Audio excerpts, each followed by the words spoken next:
Audio Jungle.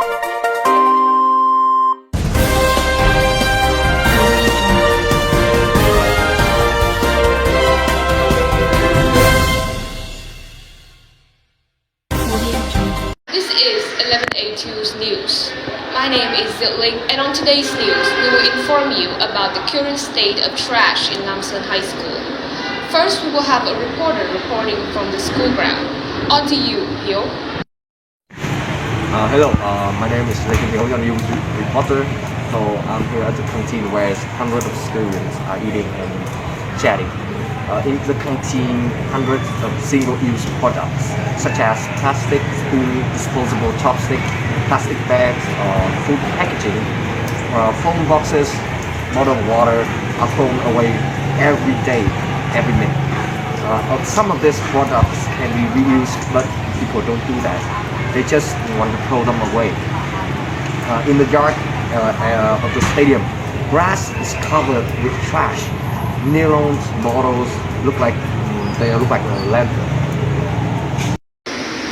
Thanks, Hyo. Next up, we will have Minam, who will talk about the correlation between this trash problem and climate change. How does waste contribute to climate change?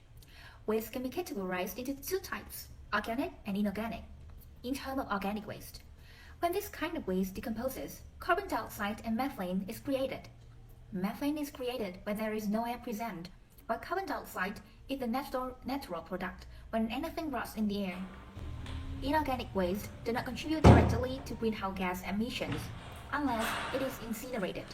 However, it does represent greenhouse gases emitted previously during the manufacturing process.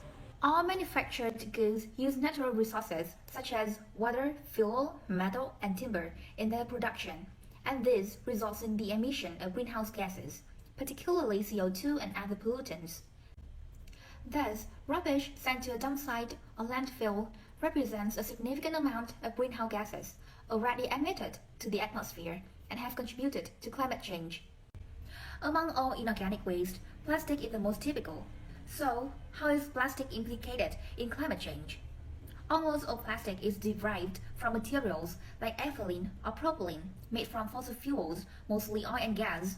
The process of extracting and transporting those fuels and manufacturing plastic creates billions of tons of greenhouse gases. That's why what our project focuses on is to reduce plastic consumption.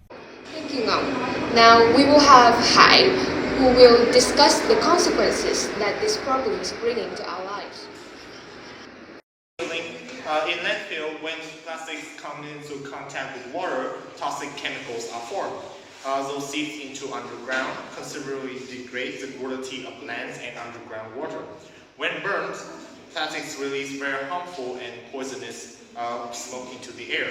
Should it not be treated, living beings such as animals and humans will inherit and have respiratory problems. As for global warming, CO2 emissions from refining and manufacturing plastic as well as incineration, planktons are ingesting ever greater quantities of microplastics. Researchers have proved that microplastics reduce the growth of microalgae and efficiency of photosynthesis. So producing more microplastic would degrade plankton's ability to remove CO2 from the atmosphere. Thank you. That is all for Hai.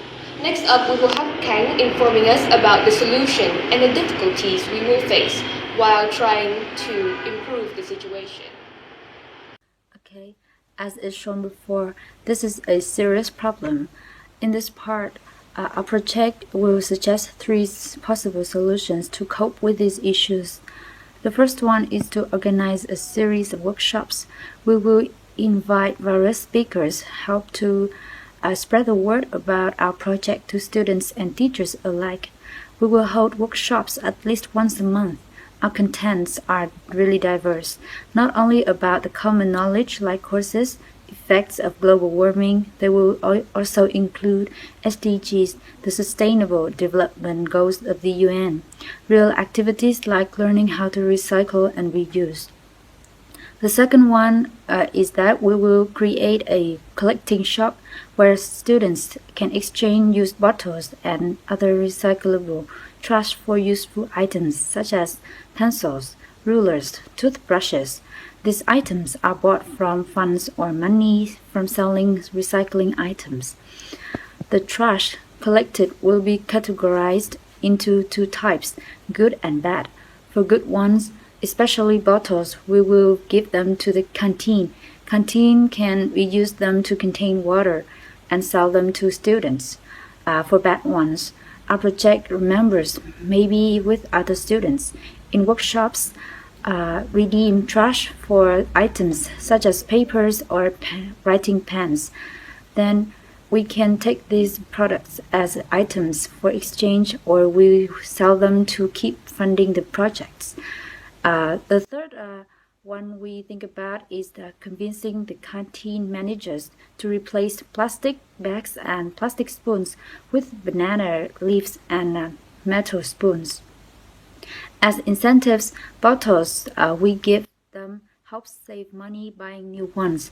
The expense on plastic bags, disposable spoons, chopsticks in the long run will be much higher than wood or inox ones. However, we also realize the difficulties that we have to encounter during conducting our project. Hold a workshop, it is really time-consuming, costly, labor-intensive, and in addition, effective advertisement measures are needed to ensure a certain number of people to come to the workshop. And moreover, asking funds from the school is a difficult action, and it's really challenging to build trust and credibility of the schools. The exchange programs are over. People may go to the back, old habits. So all of these are the things that we have to face.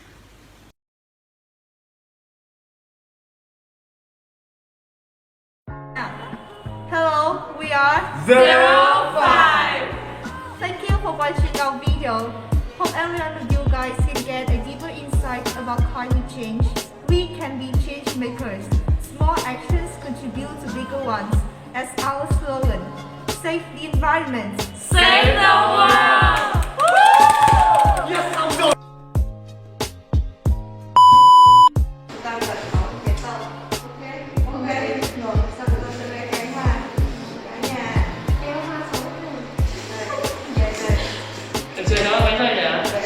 Mồi.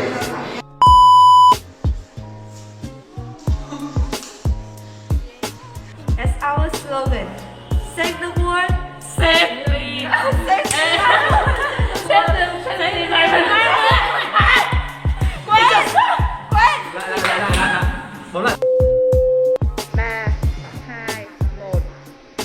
Thank you Ngọc.